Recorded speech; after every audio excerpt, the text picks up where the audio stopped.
The sauces that we're going to be using is the Parmesan garlic from Buffalo Wild Wings and the buffalo medium. I'm gonna add the buffalo sauce into a bowl, the Parmesan in another bowl. So here's the buffalo sauce. We're gonna dip it in all around with all corners.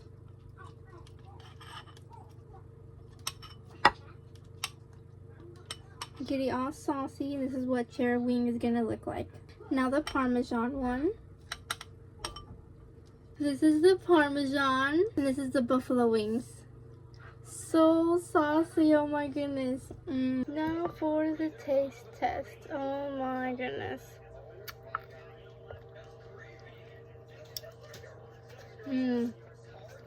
So good.